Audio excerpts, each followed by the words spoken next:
I don't know if you watched The Social Dilemma or if you've had the opportunity to watch The Social Dilemma, which is a Netflix documentary which basically is cataloguing the result of all the things I've been talking about in this series of videos. It's most of what I've been talking about is how people are collecting and selling your data. The Netflix video is more about how they are using your data for political ends rather than just commercial ends. If I can explain a little bit more.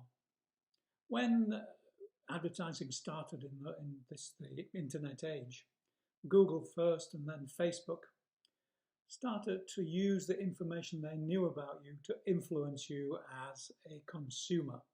So they had a complete social profile of you. Believe me, they know a great deal about you.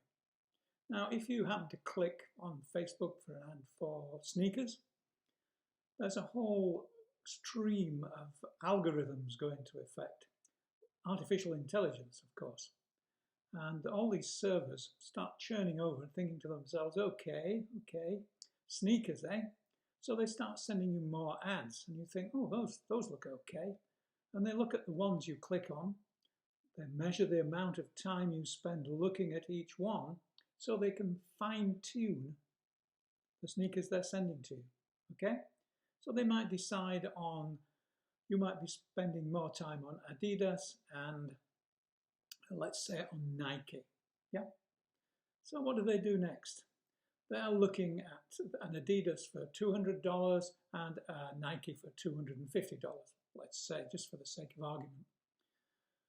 Okay, they want you to buy the $250 one, or maybe Nike are paying a little bit more per click, which is what of course influences Google stroke Facebook.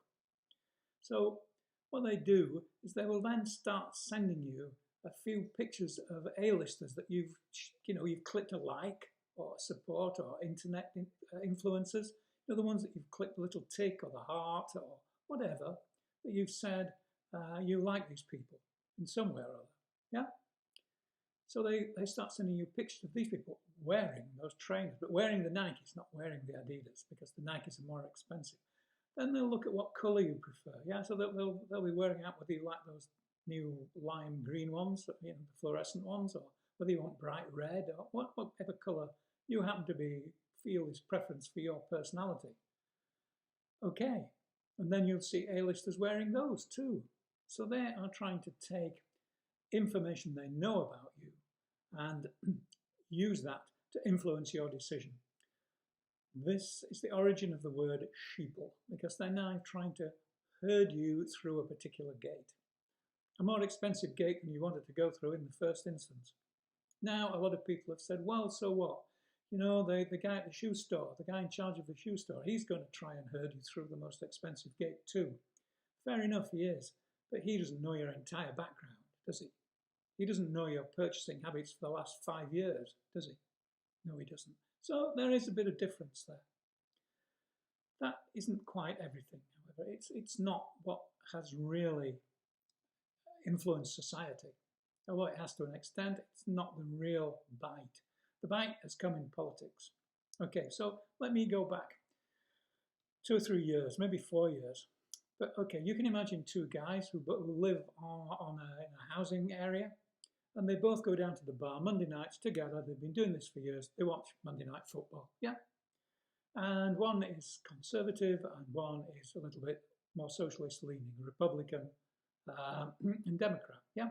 And maybe one says we should be allowing a few immigrants in, and the Republican says, no, I think, America first. Let's get America sorted out, then we'll look at immigrants.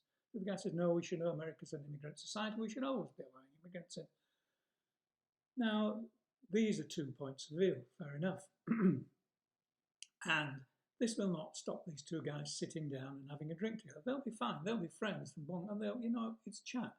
You can sit down, have a beer and a discussion with someone who is not of exactly the same political persuasion as you are. This has always been the case. Always was where I come from. And I'm sure you would agree. So what's changed?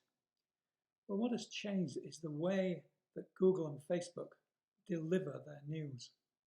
For example, if you know someone who lives out of state, on your computer, you type in climate change, and you ask your friend in a different state, say, type in climate change.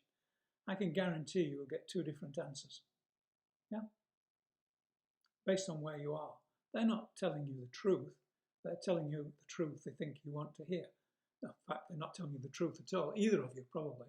They're telling you what they think you want to hear, influenced by your state, by your location, by your geographical location, and by your background. Yeah? Now, let's have a look at Facebook feeds, okay? Now, when you're coming into an election year and you've got people influencing your Facebook feed, what are they saying to you? Well, if you're the guy who supports a little bit of immigration, yeah, balanced immigration, you're a Democrat, nothing too serious, but you don't think it should be stopped.